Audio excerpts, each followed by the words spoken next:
Greater Manchester Police have confirmed that a man in his 20s has been arrested on suspicion of rape and assault. No more training and no further matches for Mason Greenwood until the allegations of violence against a woman are fully investigated. The footballer Mason Greenwood, the Manchester United footballer, he has been further arrested by the police on suspicion of sexual assault and threats to kill. Shut up! Talking to me. صبح یکشنبه در حالی که قرار بود رسانه‌های فوتبالی به خاطر تعطیلی لیگا روز آرامی رو بگذرونن، خبر شوکه کننده به سرعت تیتر اول رسانه‌های فوتبالی شد. هریت رابسون با انتشار تصاویر از آثار کبودی روی بدن و صدای یک مجادله کلامی و فیزیکی در شبکه اجتماعی مدعی شد که نامزدش میسن گرین‌وود، مهاجم تیم ملی انگلیس و باشگاه منچستر یونایتد، اونو مورد ضرب و شتم و خشونت جنسی قرار داده. تصاویر و صداهای آزاردهنده که کمی بعد از صفحه هریت رابسون پاک شدن و ما هم به خاطر خشونت زیاد امکان پخش کاملشون رو نداریم. ستاره منچستر یونایتد یکی پس از دیگری در شبکه‌های اجتماعی گرین‌وود رو از فهرست کسایی که دنبالشون می‌کردن حذف کردن. باشگاه منچستر یونایتد بلافاصله بیانیه‌ای منتشر کرد و توی اون از تعلیق میسن گرین‌وود از تمرینات و بازی‌های تیم تا زمان مشخص شدن حقیقت خبر داد. تمام کالاهای مربوط به گرین‌وود از فروشگاه تیم جمع‌آوری شدند. اسپانسر لباس‌های ورزشی گرین‌وود هم اعلام کرد که به دقت شرایط رو تحت نظر داره. همکاریشو با گرین‌وود قطع کرده و عمیقاً بابت اتهامات مطرح شده نگرانه. بازی فیفا 22 اونو از لیست بازیکن‌ها حذف کرد. همزمان پلیس شهر منچستر میسن گرین‌وود رو به اتهام آزار جنسی و تهدید به قتل دستگیر کرد. اما روز چهارشنبه به قید وثیقه آزاد شد. واکنش‌ها به این خبر در شبکه‌های اجتماعی تند و همراه با عصبانیت بود. گروه‌های هواداری منچستر یونایتد خواهان اخراج گرین‌وود شدند و چند کارشناس ورزشی این اتفاق رو پایان دوران این ستاره دونستند. نکته جالب اینه که چند ماه قبل گرین‌وود و فیل فودن با شکستن پروتکل‌های بهداشتی کرونا با دو میهمان خانم در هتل محل اقامت تیم ملی انگلیس در ایسلند ملاقات کردند و به همین خاطر بلافاصله از اردو کنار گذاشته شدند. در جنجال هفته اخیر اما تا تکمیل فرآیند قانونی و تحقیقات پلیس نمیشه در مورد آینده فوتبالی گرین‌وود پیش بینی دقیقی کرد.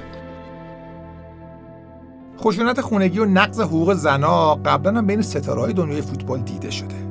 پرونده‌های تجاوز و خشونت بارها تا دادگاه پیش رفتن و گاهی با مجازات متهم تموم شدن و بعضی مواقع هم به شکلی مبهم مسکوت موندند.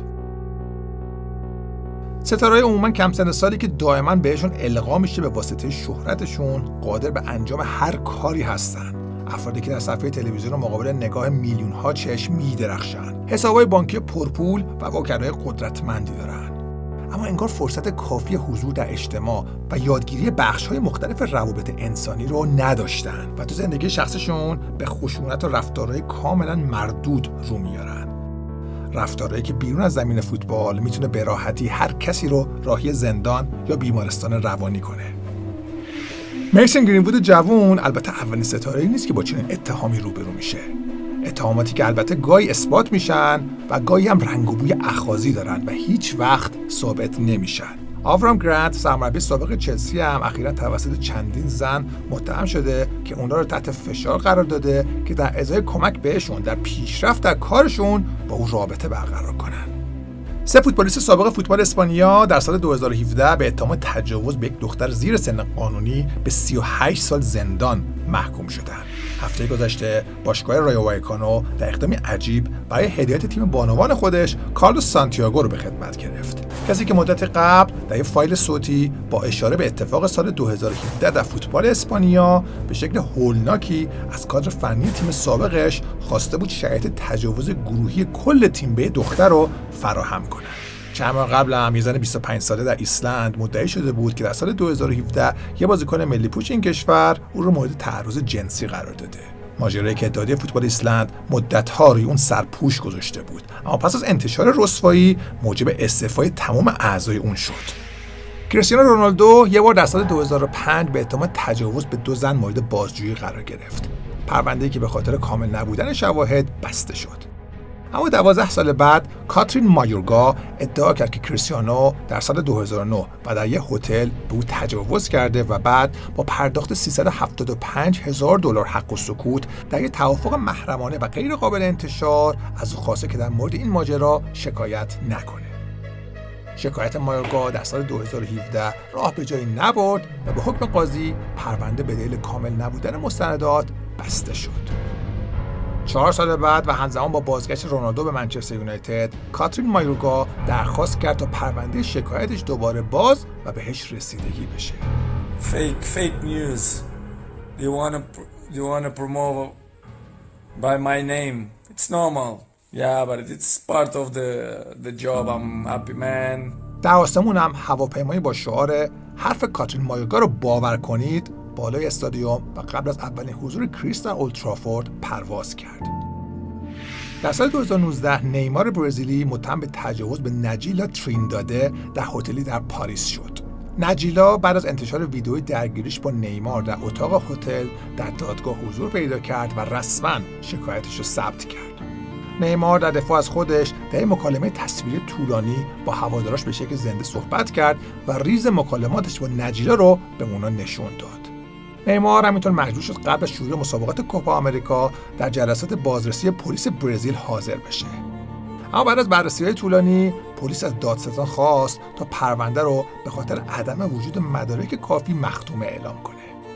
مدتی بعد نجیلا به جرم تقلب، کلاهبرداری و افترا توسط پلیس برزیل دستگیر شد.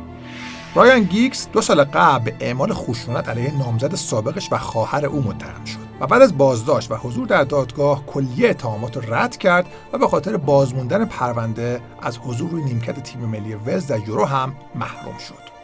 سال پیش بنجامین مندی مدافع گران قیمت منچستر سیتی به جرم تجاوز به 6 زن و تعرض به 1 زن دیگه در فاصله فقط چند هفته تحت بازجویی قرار گرفت. مندی در دادگاه اول محکوم شد. درخواست آزادی مشروطش رد شد و 4 ماه رو در زندونی گذروند که مجرمان خطرناک توش نگهداری میشن.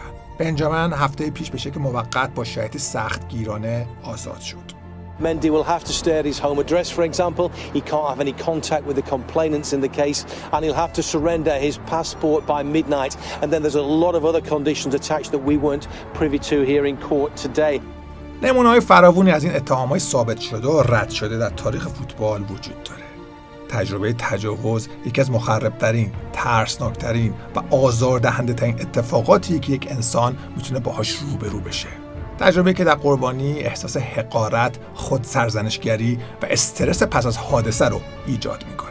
بر اساس تحقیقات دکتر ساموئل اسمیتیمن، روانشناسی که زمان زیادی رو صرف مطالعه متجاوزین کرده، ویژگی مشترک اکثر افرادی که مرتکب تجاوز شدن، نداشتن حس همزادپنداری، خودشیفتگی افراطی و حس خشم علیه طرف مقابله. رفتارهایی که بیشتر توسط جوونا و بر اثر میل به قدرت و برتری‌جویی در روابط فردی انجام میشه. در این شرایط بروز رفتارهای خشونت‌آمیز خونگی در افراد مشهور از جمله فوتبالیستایی که خیلی‌هاشون الگوی نوجوانا و جوونا هستن میتونه تأثیر به شدت مخربی در جامعه ایجاد کنه.